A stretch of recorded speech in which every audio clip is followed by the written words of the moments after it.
தென்னாடுடைய சிவனே போற்றி, எந்நாட்டவர்க்கும் இறைவா போற்றி, ஈசனடி போற்றி, எந்தையடி போற்றி, தேசனடி போற்றி, சிவன் தேவடி போற்றி. வணக்கம். தேவார பாடல் பெற்ற திருத்தலங்கள் வரிசையில் இன்று தஞ்சாவூர் மாவட்டத்தில் அமைந்துள்ள பசுபதீஸ்வரர் திருக்கோவிலின் தல வரலாறு மற்றும் சிறப்புகளை பற்றி தாங்க பார்க்க போகிறோம். வணக்கம். நீங்கள் இக்காணொளிக்கு தரும் ஆதரவு இத்திருக்கோவிலின் வரலாறு மற்றும் சிறப்புகள் பல்வேறு ஆன்மீக அன்பர்களுக்கு சென்றடைய உதவியாக இருக்கும். உங்கள் ஆதரவுக்கு நன்றி.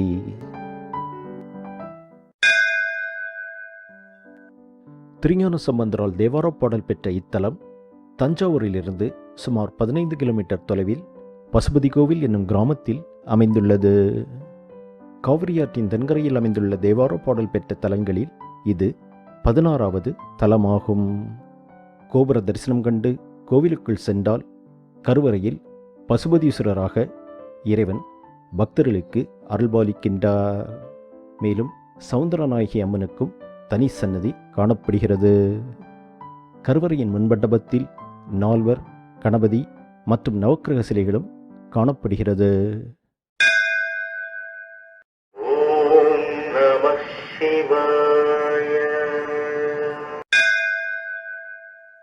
இறைவனை வணங்கி கோவில் பிரகாரத்தை வலம் வந்தால் கல்லில் செதுக்கப்பட்டுள்ள அற்புதமான சிலைகளை நாம் காணலாம்.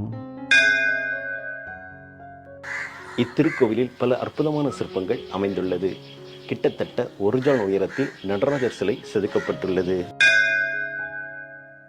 1 ஜான் உயரத்தில் செதுக்கப்பட்டுள்ள இச்சிற்பத்தில் 3 யானைகள், 2 குதிரைகள் மற்றும் 10 வீரர்களின் சிலைகள் செதுக்கப்பட்டுள்ளது.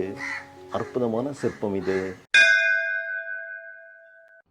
நம் கிராமங்களில் இதுபோல் பெரிதும் அறியப்படாமல் இருக்கும் கலை பொக்கிசமாக திகழும் கோவில்கள் ஏராளம்.